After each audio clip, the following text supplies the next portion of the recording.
Let's get it, let's get it, let's get it, let's get it. Aswand Cruickshank, your one and only Move Swiftly speaker, checking in for a daily Move Swiftly thought, giving you a perspective on teamwork that you will not get anywhere else.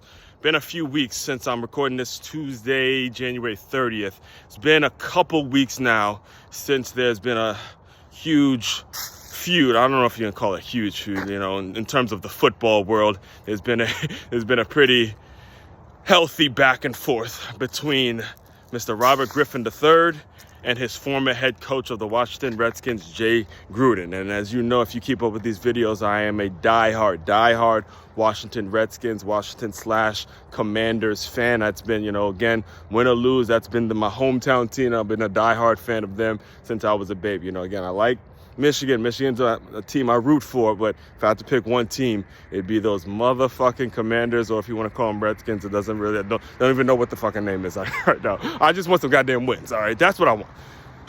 And the reason I got to bring this up is because, again, we got to watch another one of the former assistants take his team to a Super Bowl. Mr. Kyle Shanahan's taking his team to another Super Bowl while my Commanders are watching the damn game. And he was right there looking for another coach again. Again, it's been like a reoccurring theme over and over and again. But anyway, there was a recent back and forth between Jay Gruden and RG3.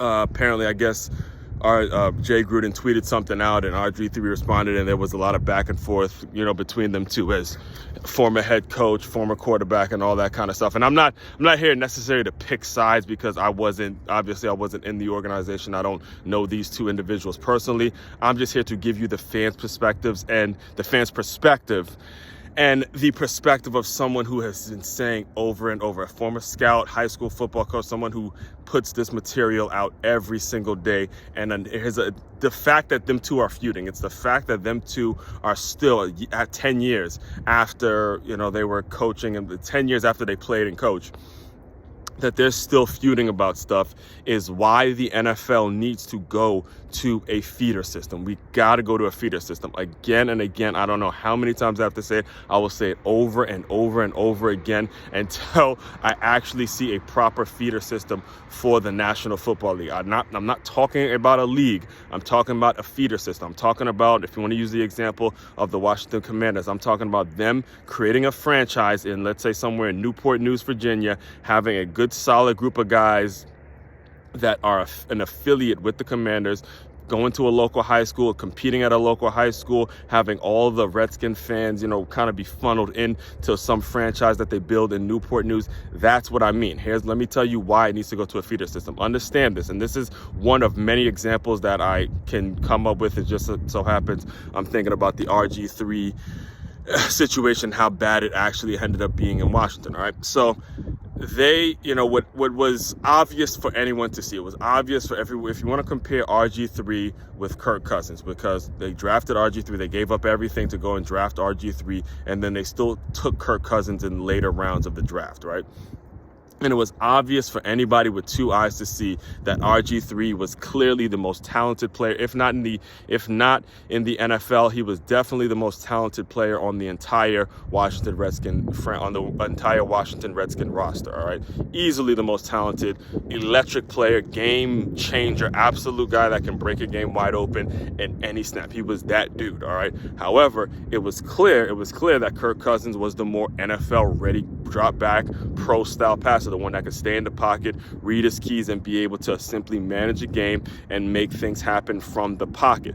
That was what Kirk Cousins was great at. But it was clear that RG3 was way more talented than he was. It was obvious. And you're talking about a former Heisman Trophy winner in RG3. However, without there being a developmental system, with there being the system that it is now, where you just draft a guy, you make him the face of your franchise, and all of a sudden you expect a Super Bowl out of this guy who's really not developed yet. This is the result of you not having a feeder system. All right. And what's crazy, what's even more mind-boggling about that whole situation is, I remember when they hired Jay Gruden. You understand, Jay Gruden didn't draft RG3. It was the previous coach, which was Mike Shanahan. And Jay Gruden I remember Bruce Allen saying this, it was like on an interview that he gave, because again, I keep up with the team, and, I used to keep up with all the interviews and all that kind of stuff. So I remember him saying that they hired Jay Gruden because of the experience that he had in other leagues. You understand that Jay Gruden was a quarterback in the Arena Football League. Jay Gruden also coached, at the time it was the UFL, the Florida Tuskers. He had a broader vision of what the NFL needed. And, it's not a surprise to me why you got five coaches that were on that staff that are now head coaches, whether it's Matt LaFleur, it's Sean McVay, the new one, Raheem Morris. You got Kyle Shanahan, and there's another one that's escaping me right now. Oh yeah, obviously Mike McDaniel, the one right here in South Florida. You have five coaches that are now NFL head coaches that were on that staff. All right, so understand the league needs, and here's the proposal. And I've been saying this for years. All right, and I actually just had this conversation the other day. I was at the sports bar, and I was happened to be sitting next to a guy who's heavy in baseball, and I was telling him, look, when the NFL gets just like baseball, where you get a team like the Washington Commanders that says, look, this team is my affiliate. We're going to compete at these high schools. We're going to take our maybe 45 guys, and we're going to we'll put them on payroll. We'll pay them well to train them up and have it year-round football, to where if they need to be moved up during the fall, we'll move them up during the fall. That's what needs to happen. It doesn't need to be what it is now, where you're trying to build these separate leagues, because that won't work. That's going to be a conflict of interest to the individual franchise. I get what the UFL is trying to do, but it's a conflict of interest for individual franchise, because the local community needs to be what's driving the sales. The local community needs to be what's driving the franchise. That's how it's supposed to work. All right. So again, I will talk about this over and over. I have an article about it. I went freaking bankrupt trying to create my own minor league franchise. This is something that, again, it's my life work. It has to get done at some point. And the fact that we got a head coach and a quarterback, former NFL head coach and former NFL head quarterback, still have issues, and still have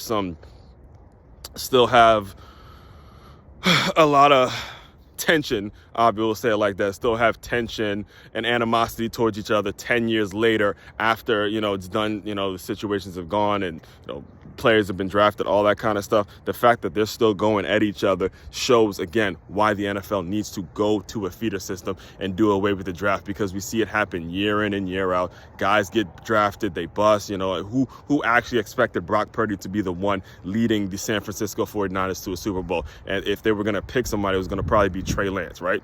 Not Brock Purdy. But again, we have this stupid-ass NFL draft that creates so much confusion, that has so much damn hype behind it, that it creates a problem.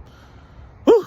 All right, trust me, I have a whole lot more on this. I have a whole lot of current material on this, and I will have a whole lot more material coming out on this, because it's such a huge issue and needs to be fixed. I have it, in fact, in my book, the new book, Transferring D1, I have an entire chapter that's titled Why the NFL Needs to Go to a Feeder System. So there's a ton of material about this, and I'll continue to preach on this, and I'll continue to talk about this as long as I can, until I actually see it happen. All right. Main website to check out to dive deeper into all my work, makeyourmove.com. That's MakeYamove.com. One-stop shop for all your teamwork and your self-development needs. Aswand Cruickshank, your one and only Move Swiftly speaker, checking out. You guys continue to move swiftly. We will talk more soon.